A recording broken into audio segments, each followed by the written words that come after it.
Salut! Eh bien, sais-tu quoi? Il ne nous reste que 2 livres du Nouveau Testament. Oui, nous avons fait le parcours de presque tout le Nouveau Testament et je suis contente que tu es là parce que tu peux m'aider à réviser juste quelques livres. Tu vois, on a commencé ici en haut, mais au fur et à mesure qu'on a traversé le Nouveau Testament, on a juste enlevé une ligne à la fois pour bien juste se concentrer sur les livres qu'on venait d'étudier. Et maintenant, on va arriver sur la dernière ligne. Mais juste avant, peux-tu m'aider à mettre les thèmes avec les livres de 1 et 2 Pierre? 1, 2, 3 Jean. Est-ce que tu te rappelles, 1 et 2 Pierre, ils parlent des deux choses qui sont des idées liées ensemble, n'est-ce pas? Un des livres parle des derniers temps et l'autre parle du fait qu'on va avoir des souffrances, puis après de la gloire quand ces derniers temps arriveront ou même pendant notre vie de tous les jours. Donc, sais-tu c'est lequel, 1 Pierre ou 2 Pierre, qui nous parle des souffrances et de la gloire? Oui, je vais juste chercher. Ah, souffrance et gloire, c'est bien 1 Pierre.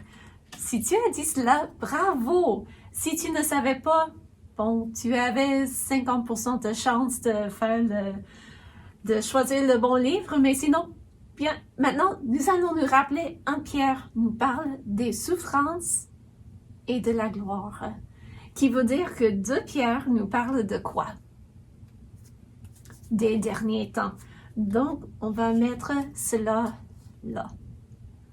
Puis 1, 2 et 3 Jean. De quoi est-ce qu'on parle dans ces 3 livres? Qu'est-ce que Dieu veut nous aider à comprendre dans ces 3 lettres qu'il a inspiré Jean à écrire? Eh bien, moi, j'ai devant moi 3 thèmes. Commandement de Christ, communion et marche dans la vérité. Marche dans la vérité, on vient d'étudier ça la semaine passée, donc ça c'est 3 Jean. Et est-ce que tu te rappelles dans le livre de 1 Jean, c'était une lettre un peu plus longue? Il voulait parler de la communion. Donc, il a parlé de cela, et ça veut dire que 2 Jean nous parle du commandement de Christ, d'aimer les uns les autres, mais aimer ne veut pas dire de laisser une personne faire du mal, sans avoir des conséquences, parce que Dieu ne fait pas cela avec nous. Et ça veut dire que nous sommes arrivés au livre de Jude, l'avant-dernier livre dans le Nouveau Testament que Dieu nous a donné. Et Jude nous parle de quelque chose de spécial. Puis, j'ai une question pour toi. Est-ce que c'est une bonne chose de combattre, de peut-être lancer des points pour quelque chose? D'habitude, quand on utilise le mot du combat, on pense que c'est une mauvaise chose. Mais sais-tu qu'il y a des instances où c'est une bonne chose de combattre pour quelque chose? Comme par exemple, combattre pour les droits des personnes handicapées. Ça, c'est une bonne chose, n'est-ce pas? J'ai une amie qui est en chaise roulante et elle m'a envoyé une petite capsule l'autre jour et je trouvais tellement intéressant parce qu'une madame avait fait une vidéo pour expliquer que quand les personnes qui ne sont pas handicapées prennent les espaces handicapés à l'épicerie, au magasin, ils empêchent les personnes handicapées de faire de quoi? Puis, un exemple qu'elle donnait, elle a dit, peut-être qu'on dit, oh, je vais juste prendre quelques minutes, je vais juste courir vite dans l'épicerie, donc je vais me stationner ici. Puis elle n'a pas de choix. Elle ne peut pas se stationner ailleurs parce qu'il lui faut de l'espace pour sortir de sa camionnette avec sa chaise roulante. Donc, elle est prise. Elle doit juste attendre que la personne revienne après avoir passé quelques minutes dans l'épicerie. Puis il y a aussi des personnes qui ne se stationnent pas tout droit dans leur espace. Donc, ils sont comme sur les lignes.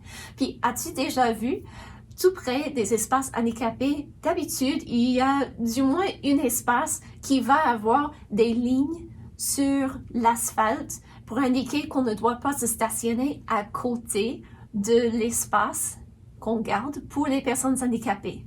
Est-ce que tu t'es déjà demandé pourquoi on laisse tellement d'espace? C'est parce que si une personne est en chaise roulante et a besoin d'un lift, quelque chose, une machine qui va prendre leur chaise roulante et l'amener à la hauteur de la camionnette, il leur faut de l'espace pour que cette machine sorte de leur camionnette ou de leur voiture. Donc, c'est pour ça que cet espace est supposé d'être gardé libre pour que les personnes puissent entrer et débarquer de leur camionnette. Mais quand quelqu'un se stationne croche et prenne un peu de cet espace qui est marqué par les lignes aux diagonales, ça empêche la personne de rentrer dans sa voiture ou de débarquer, qui veut dire qu'encore là, la personne handicapée doit attendre 15 minutes, 20 minutes, 30 minutes, voire plus. Est-ce que tu as déjà essayé d'attendre 15 minutes pour quelque chose sans rien faire? C'est plate. Donc, il y a des personnes qui combattent pour les droits et les valeurs pour les personnes handicapées. Et ça, c'est une bonne chose. Puis, Dieu utilise Jude pour nous dire de combattre pour quelque chose, pour une bonne chose. Mais pourquoi est-ce qu'il veut nous dire de combattre? Nous allons plonger nos regards dans la Bible. Si tu as ta Bible avec toi, tu peux l'ouvrir au livre de Jude. Il n'y a qu'un chapitre, donc le livre de Jude, et nous allons regarder le verset 3. Donc, il commence, bien-aimés, ceux qui ont déjà mis leur foi personnelle en Jésus-Christ comme sauveur. Bien-aimés, alors que je désirais vivement vous écrire au sujet de notre salut commun, donc je voulais vous parler du salut, je me suis sentie obligée de vous envoyer cette lettre. Mais pourquoi? Pour vous exhorter à combattre. Ah, ça c'est notre mot! Pour combattre. Mais pourquoi est-ce qu'on doit combattre? Il dit pour combattre, à combattre pour la foi qui a été transmise au sein une fois pour toutes. Quand on fait un combat, on défend, on agit, on prend position pour quelque chose. Et Dieu utilise Jude pour nous encourager de nous combattre pour la foi, pour la défendre, pour agir selon nos croyances et pour prendre position pour notre foi. Donc, notre foi, la foi, c'est de croire aux vérités qui nous ont été transmises par la parole de Dieu. Donc, combattre pour les valeurs des personnes handicapées, c'est bien. Combattre pour la foi, ça aussi, c'est bien. Et ça ne veut pas dire qu'on va frapper les gens, mais qu'on va prendre position et qu'on va, en conséquence, vivre d'une certaine manière selon l'enseignement de la parole de Dieu.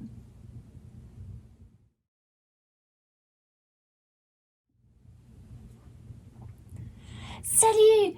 Hey, tu sais quoi? J'aimerais faire un combat, oui! Mais quoi?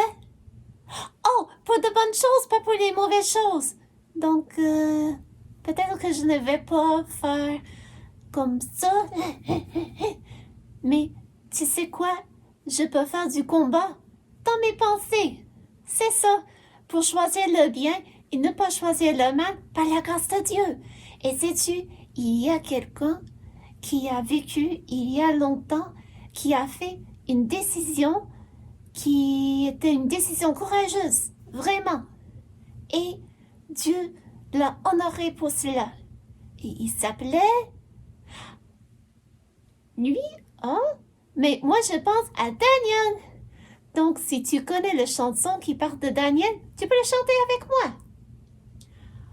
On mettra dans la fosse au lion, celui qui priera un autre Dieu que le roi. Daniel aurait-il peur de cette loi? Lui qui chaque jour adore le vrai Dieu, Daniel va-t-il trembler devant le roi? Sera-t-il un homme vraiment courageux? Non, Daniel n'a pas peur de la fosse au lion, et chez lui comme avant, il prie soir et matin. Mais la porte un jour s'ouvre brusquement, et voilà qu'on trouve Daniel à genoux. Les lions peuvent préparer leur temps, bientôt le coupable sera dans leur trou. Daniel est dans la fosse au lion, et les lions sont prêts à lui sauter dessus. Mais Daniel a mis sa confiance en Dieu, et Dieu a fermé la gueule des lions. Daniel est tranquille, il n'a pas peur d'eux. Son Dieu est plus fort que les lions. Daniel est dans la fosse aux lions, mais les lions ne peuvent pas lui sauter dessus. Daniel est sauvé, que c'est merveilleux. Il va retourner joyeux dans sa maison. Nous aussi, nous voulons croire en son Dieu, car il nous délivre, avec lui nous vaincrons. C'est ça, on peut compter sur Dieu pour nous guider si tu as accepté Jésus comme ton sauveur personnel. Sinon, tu dois le faire. Tu dois regarder dans la Bible, reconnaître que tu es un pécheur qui a fait de mauvaises choses, qui a brisé la loi de Dieu, et de demander pardon auprès de Jésus, qui est mort sur la croix pour tes péchés et qui est ressuscité des morts. Donc, tu dois faire ça, une décision personnelle, parce que Dieu ne fait pas de robot, comme dit Madame la monitrice. Et si tu as fait cette décision-là, tu peux compter sur Dieu pour te guider à travers la vie. C'est ça. Et c'est merveilleux, n'est-ce pas? Parce que lui, il connaît toutes les possibilités qu'on puisse faire et il connaît le meilleur chemin à suivre et il est là. En tout cas, on va chanter de cela. Seigneur, tu es là près de moi. Chaque jour, je peux compter sur toi. C'est pourquoi je suis dans la joie. Je n'ai pas peur quand vient la nuit. Quand tout devient sombre ou quand j'ai l'ennui, je peux compter sur toi. Seigneur, tu es là près de moi. Chaque jour, je peux compter sur toi. C'est pourquoi je suis dans la joie. Je n'ai pas peur quand tout va mal. Si je me sens faible, ça m'est égal. Je peux compter sur toi. Seigneur, tu es là près de moi. Chaque jour, je peux compter sur toi. C'est pourquoi je suis dans la joie. Tu m'as promis d'être avec moi. Ta parole me le dit et je le crois. Je peux compter sur toi. Oh, qu'il est merveilleux, n'est-ce pas, de promettre de ne jamais laisser seul quelqu'un qui a mis sa confiance en lui. Oh, il dit que ceux qui ont mis leur confiance en Jésus sont comme des brebis, comme des agneaux, et il est comme le bon berger qui en prend soin. Oh, il est tellement bon et merveilleux. Puis, maintenant, parce que le premier chanson était un peu long, je pense que c'est le moment pour moi de m'asseoir pour écouter la leçon. Mais merci d'être là. Et tu sais quoi? J'ai beaucoup aimé chanter avec toi. J'aime tellement. Merci d'être là. Puis, à la prochaine. Bye!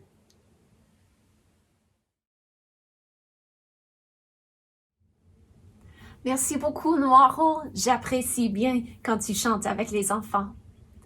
Et j'espère que toi aussi, tu aimes chanter avec lui. Puis avant de commencer notre leçon, je dois te demander pardon. Oui, parce que j'ai oublié quelque chose. J'ai oublié de te dire c'est quoi la thème pour le livre de Jude.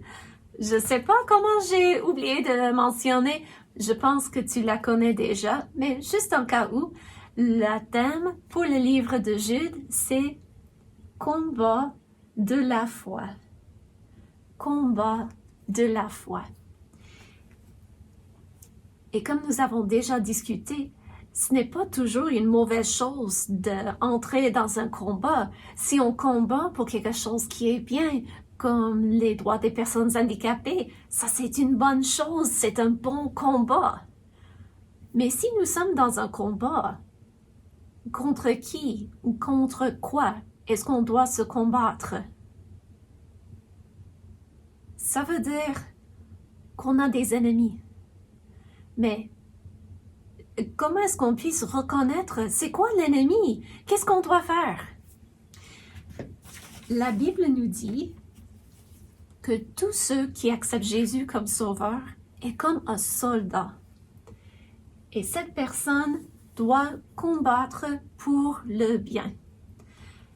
Et comme dans n'importe quel combat, il y a des ennemis, comme des loups, des personnes qui se glissent parmi les chrétiens et qui se présentent comme des brebis. Ils font semblant comme s'ils sont des chrétiens, mais là-dedans, ils sont comme des loups ravisseurs, la Bible nous dit. Écoute avec moi le livre de Jude et au verset 4. Dieu nous dit, « Car il s'est glissé parmi vous, parmi des chrétiens, certains hommes dont la condamnation est écrite depuis longtemps, des impies, et écoute ce qu'ils font, qui changent la grâce de notre Dieu en dérèglement et qui renient notre seul Maître et Seigneur Jésus-Christ. » Parce que Dieu nous pardonne de nos péchés, ces personnes qui se sont glissées parmi les chrétiens, ils disaient « Tu peux faire n'importe quoi, tu peux faire des péchés tout le jour au long parce que Dieu va te pardonner. » Mais Dieu nous dit dans sa parole, dans le livre de Romains, que si on comprend la sévérité de nos péchés contre Dieu, on va se repentir, on va avoir l'attitude de ne plus vouloir le faire. Même si on fait des erreurs, on fait des péchés de temps à autre, on va demander pardon de Dieu et on va essayer d'éviter cela. Pourquoi? Parce que c'est mauvais et on comprend combien c'est sévère aux yeux de Dieu de faire un péché. Mais ces personnes-là, les loups qui se sont glissés parmi les chrétiens, ils disaient « Ce n'est pas grave, tu peux même expérimenter tout ce que tu veux faire qui est mal et Dieu va te pardonner. Donc, pourquoi pas? Tu fais comme tu veux à ta tête, puis après tu dis « Ah, désolé. » Puis aussi, ils renient le seul Maître et Seigneur Jésus-Christ. Donc, ils ne disent pas que Jésus est Dieu, qu'il est le seul sauveur et Seigneur du monde. Donc, ils disent peut-être qu'il y a d'autres options ou peut-être d'autres personnages qu'on puisse mettre à la place de Jésus. Mais la Bible nous dit qu'il n'y a qu'un seul sauveur et que c'est Jésus-Christ. Mais comment est-ce qu'on puisse identifier ces personnes? Parce que quand on dit que c'est un loup dans la peau d'un brebis ou qui se présente comme une brebis ou un agneau, ça veut dire que c'est une personne qui, à l'apparence, semble être un chrétien, semble être un disciple de Jésus. Mais quand on regarde un peu plus profondément dans le cœur de la personne, on s'aperçoit que la personne ne l'est pas vraiment. Donc, il est un hypocrite, quelqu'un qui porte comme une masque pour cacher ses vraies pensées, ce qu'il veut vraiment faire. Et comment les identifier? Eh bien, Dieu nous dit comment les reconnaître pour être sur nos gardes. Donc, il nous donne du moins 3 choses que ces personnes font et ça se trouve dans le verset 8. Je devais regarder mes notes, mais dans le verset 8, parce que j'ai une petite table ici avec ma Bible là-dessus, la Bible nous dit « Ces hommes aussi, entraînés par leur rêverie, par ce qu'ils pensaient vrai, qui ne l'est pas, ils souillent pareillement leur chair, puis la Bible fait référence au verset avant où Dieu a parlé de certaines personnes, comment ils suillaient leur chair, ils faisaient des mauvaises choses, ils méprisent l'autorité et injurient les gloires. Donc regardons ces 3 caractéristiques ensemble. D'abord, ils souillent leur chair. La chair, c'est ton corps. Tes mains, tes bras, ton nez, tes oreilles, ta tête, ton corps, tes jambes, c'est ça ta chair. Et la chair va toujours vouloir faire le mal parce qu'on a été né sous la malédiction du péché. Donc, dis-moi, si tu es face à une décision de manger du gâteau au chocolat ou de choux Bruxelles, qu'est-ce que ta chair va vouloir manger? Fort souvent, ça va être le gâteau au chocolat. Pourquoi? Est-ce que c'est bon pour soi? Pas tellement, mais c'est parce que c'est bon et la chair veut en manger. Et il n'y a rien de mauvais de manger un peu de gâteau au chocolat, mais si on en mangeait pour tous les repas, ça deviendrait un problème, n'est-ce pas? Puis la chair a cette tendance de toujours vouloir faire le mal. Et on peut suivre la chair. Et qu'est-ce que ça veut dire? Ça veut dire d'utiliser le corps pour faire des choses que Dieu nous a interdites. Est-ce qu'il t'est arrivé de faire quelque chose puis après tu te sentais mal à l'aise, comme si tu avais besoin de te laver après? Mais pas parce que tu avais de la boue sur les doigts ou sur les orteils, mais juste que tu avais fait quelque chose et tu te sentais mal parce que tu savais que c'était une mauvaise chose. C'est ça de souiller la chair, d'utiliser le corps pour les actes que Dieu a interdits pour notre bien. Et il nous donne des exemples de cela dans le livre de Jude, si tu veux le lire au complet. Puis, la deuxième chose qu'il nous dit, c'est que ces personnes méprisent l'autorité. As-tu déjà rencontré un copain à l'école ou peut-être sur une équipe sportive qui parle toujours mal de l'autorité? Dieu a établi des autorités ici sur la terre. En fait, lui, il est l'autorité suprême qui règne sur tout. Il a la prééminence sur tout, sur les anges, sur les êtres humains, sur les animaux sur la terre. Dieu a la prééminence sur tout, sur les anges, sur les êtres humains, sur tous les animaux sur la terre. Il a la prééminence, c'est lui notre créateur. Donc, il est notre autorité suprême. Puis, il a établi des autorités comme dans la famille, n'est-ce pas? Dieu a mis les parents au-dessus des enfants. Ils ont de l'autorité, donc ils disent, OK, c'est maintenant le temps de faire les devoirs, et maintenant le temps d'aller au parc, et maintenant le temps de souper. Puis les parents ont de l'autorité, et même là, Dieu a établi le papa comme la tête de la famille, si on suit la structure d'autorité que Dieu a établie dès le début. Il y a aussi des gouvernements. Sais-tu que Dieu a établi les gouvernements, les nations, et à la tête de cette nation, il y a quelqu'un qui a de l'autorité. Peut-être que c'est un roi ou une reine, un premier ministre, un président, quelqu'un, mais il y a toujours quelqu'un qui a de l'autorité.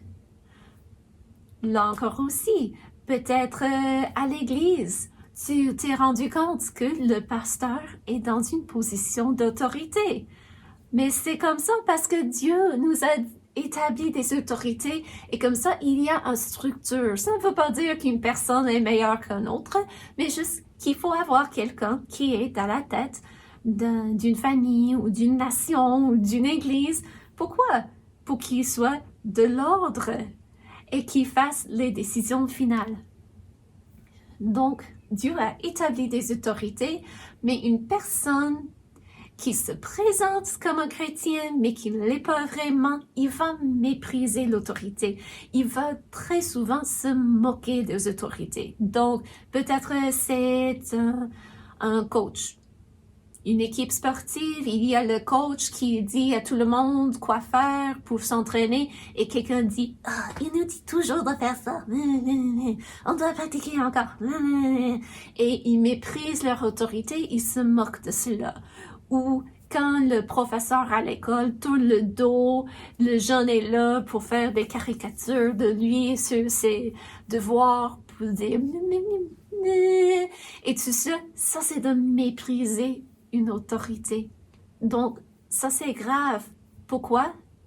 Parce que c'est Dieu lui-même qui a établi ses autorités sur nous. Et Dieu nous dit d'obéir aux autorités, sauf s'ils nous disent de faire quelque chose qui est contre la parole de Dieu. Donc, premièrement, ces personnes souillent leur chair et utilisent leur corps pour faire des choses que Dieu nous a interdit de faire. Ils méprisent les autorités, ils parlent mal des autorités que Dieu a établies dans la vie, puis aussi, ils injurient les gloires. Ce mot « gloire » veut indiquer encore comme quelqu'un en autorité ou quelqu'un qui a une position quelconque, parce que Dieu l'a créé avec cette prééminence-là. Donc, il parle mal et il parle sans respect. J'aimerais te donner un petit exemple. Quand j'étais au secondaire, on avait un prof que nous aimions tous beaucoup et à un moment donné, on nous avait dit, je ne sais pas qui avait appris cela, mais on avait appris que cette prof-là n'allait pas être là l'année prochaine. Donc, l'école n'offrait plus de contrat à ce professeur-là pour qu'il revienne. Et on était éblouis parce qu'on aimait tellement le professeur. Puis, il y avait des gens qui disaient, on doit faire de quoi? Puis, j'étais un peu d'accord parce que moi aussi, j'aimais le prof.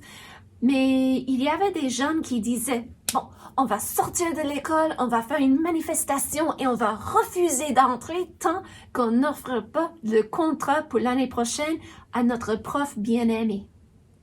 Et je me suis dit, ça ne va pas marcher. C'est tellement irrespectueux d'agir de même et ce n'est pas à nous de faire la décision. Voyons, on est juste des ados, ok? On n'est pas des adultes. Donc, j'ai dit à mes amis, écoutez, je suis d'accord qu'on veut parler avec l'administrateur pour lui demander pourquoi ça arrive, mais je pense que la meilleure façon d'agir, ce serait de prendre le président de la classe, puis d'élire 2 personnes pour aller avec et leur envoyer voir l'administrateur pour lui présenter nos désirs et notre point de vue et pour lui demander, y a-t-il de quoi? Est-ce que nous avons fait de quoi? Y a-t-il quelque chose que nous, en tant qu'étudiants, nous pouvons faire pour que ce professeur revienne l'année prochaine? Mais ils ne voulaient pas m'écouter. Non, ils voulaient faire leur manifestation. Donc, ils sont sortis de l'école et ils disaient qu'ils refusaient d'entrer tant que ce prof n'avait pas un contrat pour l'année prochaine. Et sais-tu quoi? Comme j'avais pensé, ça se n'est pas bien passé. Le prof lui-même est sorti pour aller leur chialer et leur disait, vos parents paient de l'argent pour que vous ayez une bonne éducation. Et il a dit, si vous étiez venu me voir pour me demander personnellement pourquoi ça s'est arrivé, il a dit, il se peut que j'aurais partagé des choses avec vous, mais vous agissez comme de petits enfants, donc je vous traite comme de petits enfants, rentrez dans l'école. Et on n'a jamais appris pourquoi l'école n'avait pas offert le contrat à notre prof bien-aimé. Pourquoi? Parce qu'ils avaient agi en injuriant les gloires ou en parlant mal et avec du irrespectueux irrespectueusement, excuse, je cherchais le mot, mais il parlait irrespectueusement des autorités que Dieu avait établies. Et de telles personnes, ils vont aller même loin, pas juste parler mal de ceux qui sont autour d'eux, peut-être leur patron au travail, ou peut-être c'est quelqu'un, moniteur ou monitrice à l'église. Non, ils vont même aller jusqu'à parler mal de Dieu. Et Dieu nous donne un exemple dans le livre de Jude d'un ange qui n'osait même pas faire cela. Même si nous aurions dit, mais il avait des raisons pour dire du mal, mais il a dit que Dieu te réprime, ce n'est pas à moi de parler mal de toi, que Dieu, notre autorité suprême, te réprimande. Donc, comment distinguer l'ennemi? C'est quelqu'un qui suit la chair, utilise leur corps pour faire des choses interdites par Dieu. Il méprise l'autorité, et il injurie les gloires. Mais si c'est ça le cas, et en passant, si jamais tu connais quelqu'un qui se moque habituellement de vos profs à l'école ou d'une autorité quelconque, j'aimerais te conseiller de t'éloigner d'une telle personne. C'est très évident que ce n'est pas une bonne personne pour avoir comme amie. Même si la personne est très intéressante et on s'amuse beaucoup avec, s'il se moque de l'autorité, ça c'est clair, ça doit être comme alarme, alerte, alerte, alerte, éloigne-toi d'une telle personne. Mais si c'est ça le cas avec l'ennemi, quelles caractéristiques devait avoir un soldat de Jésus-Christ ou une soldate de Jésus-Christ? Regarde avec moi. Et cette fois-ci, nous allons regarder encore un peu plus loin dans le livre de Jude pour regarder au verset 20. La Bible nous dit, pour vous, bien-aimés, et bien-aimés veut dire les personnes qui ont personnellement accepté Jésus comme leur sauveur. Et en pensant, j'ai lu quelque chose cette semaine qui m'a rappelé qu'il y a des personnes qui consentent avec leur pensée que Jésus est Dieu, mais ils n'ont jamais accepté Jésus personnellement comme sauveur. Donc, ils acquiescent, ils disent « Oui, je crois à cela », mais ce n'est pas quelque chose de personnel. Donc, j'aimerais t'encourager de réfléchir. Est-ce que moi, j'ai déjà demandé pardon auprès de Dieu? Et est-ce que j'ai déjà cru en Jésus-Christ comme mon sauveur? Pas juste d'une manière générale, mais personnellement, c'est un choix que j'ai fait. Parce que la Bible dit que si tu as fait cela, tu es un chrétien ou un disciple de Jésus. Et là, tu es inclus dans ce mot bien-aimé. Donc, pour vous, bien-aimés, vous édifiant vous-même sur votre très sainte foi et priant par le Saint-Esprit. Donc, qu'est-ce qu'il a dit de faire? Vous édifiant vous-même sur votre très sainte foi et quoi d'autre?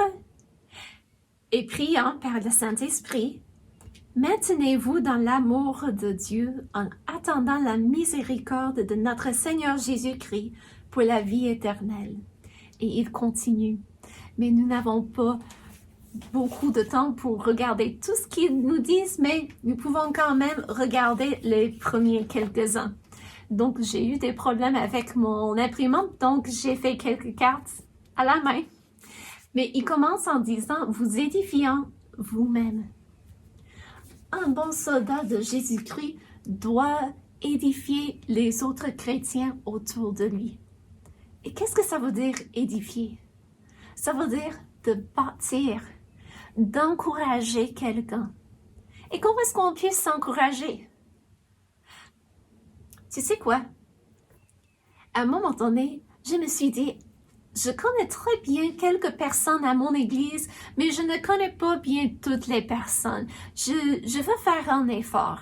Donc, chaque semaine, je pensais à quelqu'un et je me disais, qu'est-ce que je peux faire pour entamer une conversation avec la personne? Ou dans ce cas-ci, qu'est-ce que je peux faire pour encourager la personne, pour édifier? Ça peut être quelque chose aussi simple que merci madame que tu es ici à l'église. Je suis contente de te voir. Ça peut encourager quelqu'un. Juste de voir un beau sourire et quelqu'un qui salue la personne, peut-être en serrant la main, peut-être en faisant signe de tête. Ça dépend de la culture. Il y a des cultures où on fait une révérence, mais selon les coutumes de la culture, on puisse saluer la personne et sourire et juste dire quelque chose de positif comme merci d'être là. Je me rends compte que tu es toujours là à ta place et ça m'encourage moi. Ou merci monsieur d'être un bon exemple pour moi de ce que c'est de vivre toute la vie pour le Seigneur. Je l'apprécie. Ça peut édifier et encourager les autres. Donc, peut-être que toi, tu puisses juste prendre note de dire, OK, chaque dimanche quand je rentre à l'église, je vais essayer d'édifier une personne avec une parole, un mot encourageant. La deuxième chose, c'est priant par le Saint-Esprit. C'est quoi la prière? Quand on prie, d'habitude, on ferme les yeux, on croise les mains, on baisse la tête. Pourquoi est-ce qu'on fait cela? C'est parce que quand on prie, on parle avec Dieu.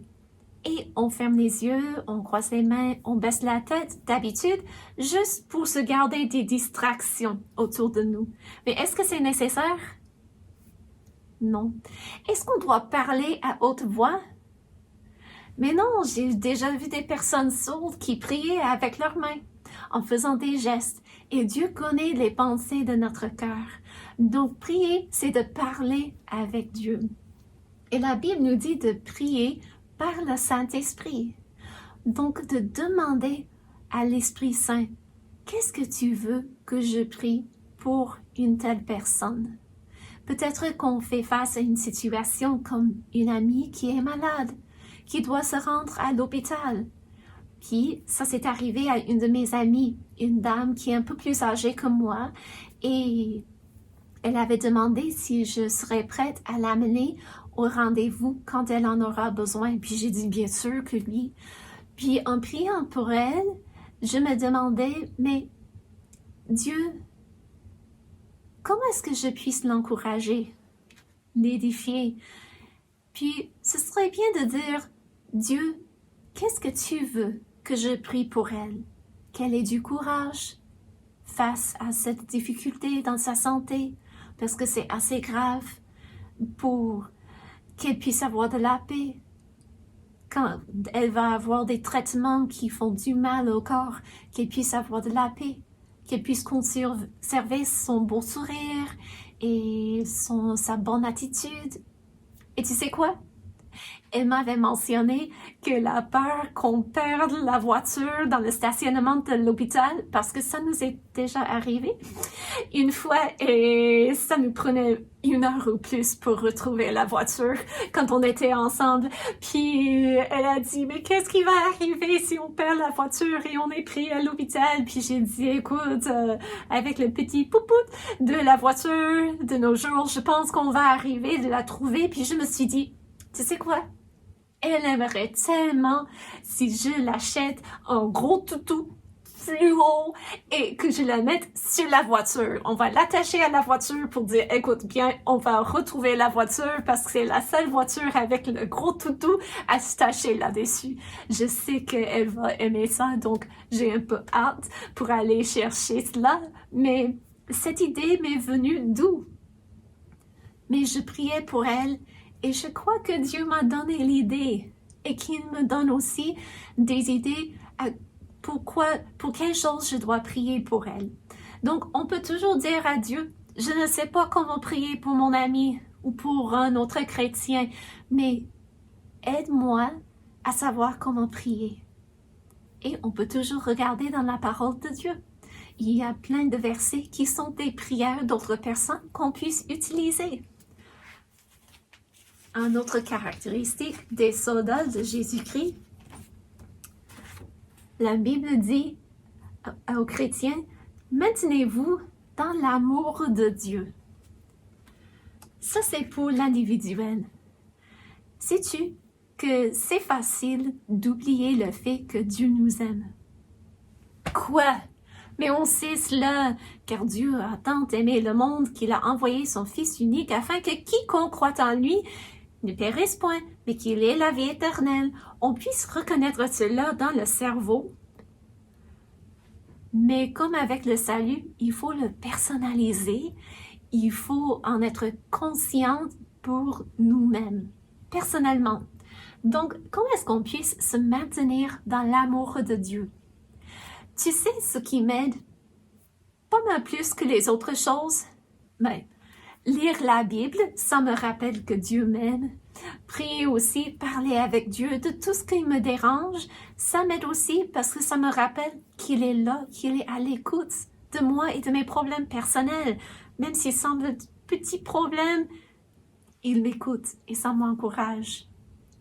Mais je pense que ce qui m'aide, autant que de lire la Bible, c'est de garder un journal.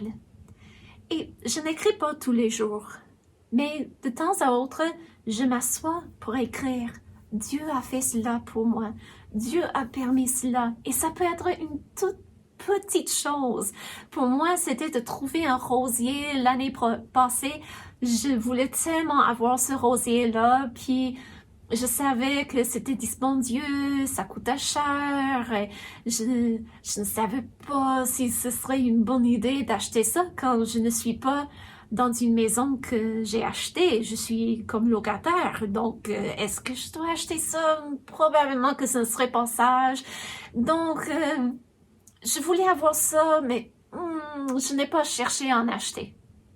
Puis un jour, j'étais dans un magasin et je faisais l'épicerie et une madame et moi, nous sommes arrivés à la caisse en même temps, puis j'ai dit allez-y, puis elle a dit non, et j'ai dit non, rien ne presse, allez-y, vous n'avez pas grand-chose, puis moi j'avais plus dans ma carte, donc j'ai dit allez-y, puis elle est allée et en attendant que la madame passe à la caisse, j'ai juste pris du temps pour regarder autour de moi et j'ai vu des rosiers.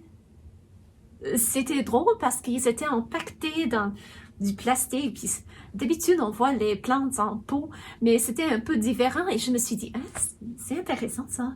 Donc, j'ai laissé ma carte et mon panier et je suis allée juste regarder un peu plus de près et j'ai vu le rosier que je voulais et c'était pour un très bon prix. Juste le prix de quelques cafés serait l'équivalent du rosier. Et je me suis dit, oh, merci Seigneur.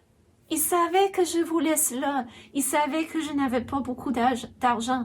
Et ça ne veut pas dire qu'il va toujours me donner des choses. Lui, il connaît mieux que moi ce qui est bien pour moi et ce qui n'est pas bien pour moi ou ce que je dois attendre pour avoir. Mais tu sais, pour moi, voir le rosier, c'était une marque d'amour de Dieu pour moi. Parce qu'il avait répondu à un désir de mon cœur. Et c'était beau quand ça a fleuri. Vraiment, je dois encore apprendre des choses pour entretenir un rosier, mais c'était une bénédiction. Donc, une fois rentrée à la maison le soir, je prenais mon journal pour écrire. Écoute, je voulais ça depuis longtemps, puis je pensais que je ne pouvais pas en avoir, et Dieu m'a permis d'en trouver un à un prix très abordable. Pourquoi est-ce que j'ai ça écrit? C'est pour quand je suis découragée. Quand il me semble que peut-être je sais que Dieu m'écoute, mais je ne le ressens pas dans mon cœur. Peut-être que j'ai oublié des choses où je suis découragée, je suis distraite par des problèmes qui se passent autour de moi. Je peux toujours prendre mon journal, l'ouvrir et me rappeler. Oui, Dieu m'aime. Il a déjà répondu à des prières. Il est à l'œuvre dans ma vie et je le vois, sa miséricorde et son amour envers moi. C'est ça de se maintenir dans l'amour de Dieu.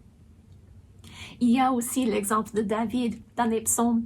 Il y a deux psaumes, peut-être un psaume où il parle à lui-même. « Hé, pourquoi es-tu découragé? » Mais il n'y a pas d'autre personne. Il parle à lui-même.